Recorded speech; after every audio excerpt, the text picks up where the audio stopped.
तो चलिए एक बड़ी अपडेट पर हम बात करने वाले हैं जिसमें ये बताया गया है सुप्रीम कोर्ट में केंद्र सरकार के द्वारा कि भारत में जो रोहिंग्या मुसलमान हैं उन्हें भारत में बसने का अधिकार नहीं है। और क्या क्या इसके पीछे उन्होंने तर्क दिया, सब कुछ डिटेल में हम आपसे चर्चा करने वाले हैं, क्योंकि अब क्लियर कर दिया है भारत सरकार ने कि हम रोहिंग्या को भारत में नहीं रहने देंगे। और इस पर सुप्रीम कोर्ट ने जवाब मांगा था और ये स्पष्ट कर दिया गया।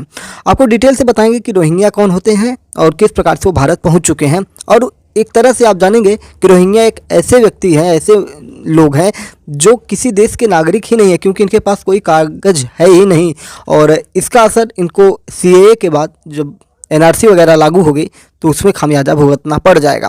भारत में रोहिंग्या मुसलमानों को शरणार्थी का दर्जा दिए जाने की मांग पर भारत सरकार ने स्पष्ट कर दिया है कि ऐसा बिल्कुल नहीं होगा, उन्हें बसने का अधिकार नहीं है। जय हिंद, नमस्कार, मैं मोहन पाठक और आप देख रहे हैं MPS Hindi news explainer YouTube channel. Channel पर नए हैं तो चैनल को सब्सक्राइब करके डेली करंट अफेयर्स और न्यूज एनालिसिस के लिए हमारे साथ जुड़ सकते हैं। तो भारत में अवैध तरीके से घुसपैठ करने वाले रोहिंग्याओं पर केंद्र सरकार ने अपना रुख स्पष्ट कर दिया है। केंद्र सरकार ने सुप्रीम कोर्ट को बताया कि अवैध रोहिंग्या मुस्लिम प्रवासियों को भारत में बसने का कोई अधिकार नहीं है। साथ ही सरकार ने यह भी बताया कि अवैध तरीके से भारत में रहने वालों के खिलाफ कानून के तहत कार्यवाही भी की जाएगी। सरकार ने बताया कि रोहिंग्याओं के भारत में अवैध प्रवास आंतरिक सुरक्षा की दृष्टि से भी चिंता का कारण है। आपको बता दें कि लगातार रोहिंग्याओं को लेकर पक्ष और विपक्ष दोनों पार्टियों का अपना रुख अलग अलग रहा है। अगर हम बात करें भारत सरकार वर्तमान में, अगर नरेंद्र मोदी की नेतृत्व वाली सरकार की बात करें तो इसका स्पष्ट मत है कि रोहिंग्या भारत में रहने लायक नहीं है, यानी कि भारत में नहीं रह सकते हैं, उनको कोई अधिकार नहीं है।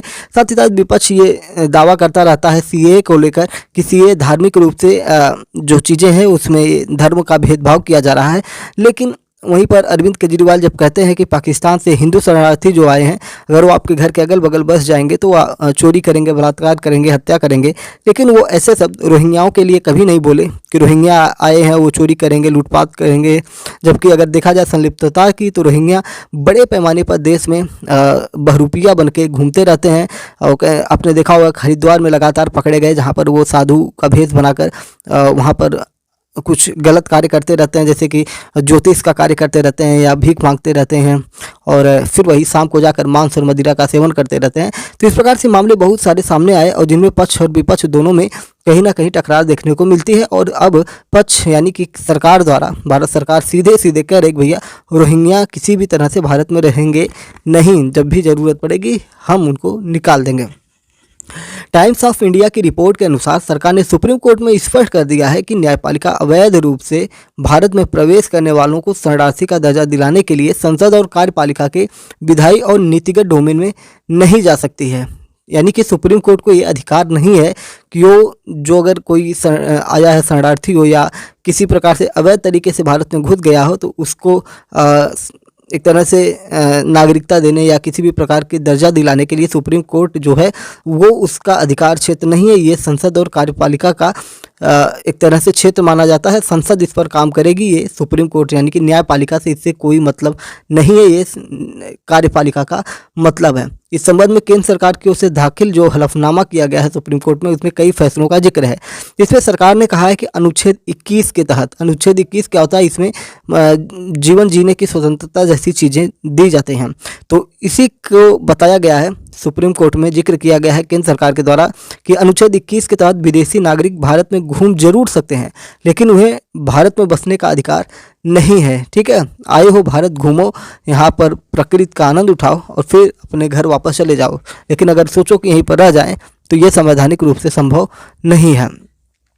सरकार ने कहा है कि भारत संयुक्त राष्ट्र मानवाधिकार आयोग यानी कि यूएनएचआरसी के शरणार्थी कार्ड को भी मान्यता नहीं देता है। यानी कि जो बहुत सारे जो रोहिंग्या भारत आते हैं या शरणार्थी आते हैं तो वो एक कार्ड लेके आते हैं कि वो शरणार्थी हैं, उन्हें वहाँ पे रहने दिया जाए। लेकिन भारत कह रहा है कि हमें यूएनएचआरसी यानी कि संयुक्त राष्ट्र मानवाधिकार आयोग का जो कार्ड है उसको हम मान्यता नहीं देते हैं, क्योंकि हम उस संगठन से जुड़े ही नहीं हैं। शरणार्थी कार्ड को मान्यता हम कभी नहीं देंगे, जिसकी मदद से कुछ रोहिंग्या मुसलमान शरणार्थी के दर्जे के लिए दावा कर रहे हैं। इसमें कहा गया है कि भारत पहले ही पड़ोसी देश यानी कि बांग्लादेश से बड़े स्तर पर अवैध प्रवास का सामना कर रहा है, जिसके चलते कुछ सीमावर्ती राज्यों जैसे असम हुआ, पश्चिम बंगाल हुआ की जो जनसांख्यिकी है यानी कि जनसंख्या है उसमें बहुत सारा बदलाव हो चुका है ऑलरेडी, और इसलिए इन बदलाव को सही करने के लिए इनको यहाँ से हटाना जरूरी है। अगर हम बात करें कानून के मुताबिक तो रोहिंग्याओं के खिलाफ क्या कार्रवाई हो सकती है, तो वो भी आपको जानना जरूरी है। बता दें कि जो रोहिंग्या है ये कभी म्यांमार से और कभी बांग्लादेश से लगातार भारत आते रहते हैं, और जिसकी वजह से भारत में ये सारी प्रॉब्लम क्रिएट होती रहती हैं। वहीं भारत सरकार द्वारा बहुत सारे रोहिंग्याओं को गिरफ्तार भी किया गया है, उनकी हिरासत में जो लिया गया है भारत सरकार द्वारा, तो हिरासत में लिए गए रोहिंग्याओं की रिहाई की मांग कर रही याचिकाकर्ता प्रियाली सुर की याचिका का भी जवाब सरकार ने दिया है। केंद्र सरकार ने स्पष्ट कर दिया है कि भारत में रह रहे रोहिंग्याओं के खिलाफ कानून के मुताबिक कार्रवाई की जाएगी और जिन्हें पकड़ा है उन पर कार्रवाई हम करेंगे। सरकार का कहना है कि भारत में अवैध रूप से प्रवेश करने वालों से फॉरेनर्स एक्ट के प्रावधानों के साथ निपटा जाएगा। सरकार ने कहा है कि भारत अपने घरेलू फ्रेमवर्क के तहत रोहिंग्याओं से निपटेगा। जो भी हमारे नियम कानून है उस तरीके से हम इनसे निपटने वाले हैं, किसी भी तरह से इनको हम बख्शेंगे नहीं। इस तरह से कैसे एक तरह से आप देखेंगे कि सुप्रीम कोर्ट में केंद्र सरकार पूरी सख्ती से अपनी बातें रख रही है। तो जिनको रोहिंग्या मुसलमान के बारे में जानकारी नहीं है उनके लिए हम इसको थोड़ा डिटेल में बताएंगे कि रोहिंग्या मुसलमान है कौन और कहां से भारत में पहुंचे हैं। आपको बता दें कि दुनिया में रोहिंग्या मुसलमान ऐसा अल्पसंख्यक है जिस पर सबसे ज़्यादा जुल्म हो रहा है। आखिर रोहिंग्या है कौन, इनके बारे में हम आपको बताना चाहेंगे। म्यांमार की बहुसंख्यक आबादी बौद्ध है। जो हमारा पड़ोसी देश म्यांमार है, यहाँ पर अगर ज़्यादातर जनसंख्या की बात करें तो वहाँ पे बहुसंख्यक आबादी बौद्ध धर्म से रिलेटेड है। म्यांमार में एक अनुमान के मुताबिक 10 लाख रोहिंग्या मुसलमान हैं। इन मुसलमानों के बारे में कहा जाता है कि वे मुख्य रूप से अवैध बांग्लादेशी प्रवासी हैं। सरकार ने इन्हें नागरिकता देने से इनकार कर दिया है, हालांकि ये म्यांमार में पीढ़ियों से रह रहे हैं। रखाइन स्टेट में 2012 से सांप्रदायिक हिंसा जारी थी और इस हिंसा में बड़ी संख्या में लोगों की जानें गई और 1 लाख से ज़्यादा लोग वहां से विस्थापित हुए, वहां से छोड़कर भाग गए। बड़ी संख्या में रोहिंग्या मुसलमान आज भी जर्जर कैंपों में रह रहे हैं। रोहिंग्या मुसलमानों को व्यापक पैमाने पर भेदभाव और दुर्व्यवहार का सामना करना पड़ता है। लाखों की संख्या में बिना दस्तावेज वाले रोहिंग्या बांग्लादेश में रह रहे हैं। इन्होंने दशकों पहले म्यांमार छोड़ दिया था। म्यांमार में मैंगडोव सीमा पर 9 पुलिस अधिकारियों के मारे जाने की खबर भी एक समय पे आई थी और उसके बाद से वहाँ पे रखाइन स्टेट में सुरक्षा बलों ने बड़े पैमाने पर ऑपरेशन शुरू किए थे और सरकार के कुछ अधिकारियों ने ये दावा किया था कि यह हमला रोहिंग्या समुदाय के लोगों ने किया था। इसके बाद सुरक्षा बलों ने मैंगडोव जिला की सीमा को पूरी तरह से बंद कर दिया और एक व्यापक ऑपरेशन शुरू किया था। रोहिंग्या कार्यकर्ताओं का कहना था कि 100 से ज़्यादा लोग मारे जा चुके हैं और सैकड़ों लोगों को गिरफ्तार किया गया था। म्यांमार के सैनिकों पर मानवाधिकार के उल्लंघनों के संगीन आरोप भी लग रहे थे।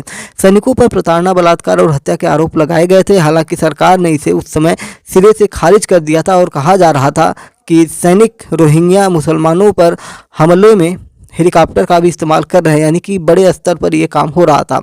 म्यांमार में 25 वर्ष बाद पिछले साल चुनाव हुआ था और इस चुनाव में नोबेल विजेता आंग सान सू की की party national league for democracy चुनाव जीती थी। हालांकि संवैधानिक नियमों के कारण वह चुनाव जीतने के बाद भी राष्ट्रपति नहीं बन पाई थी।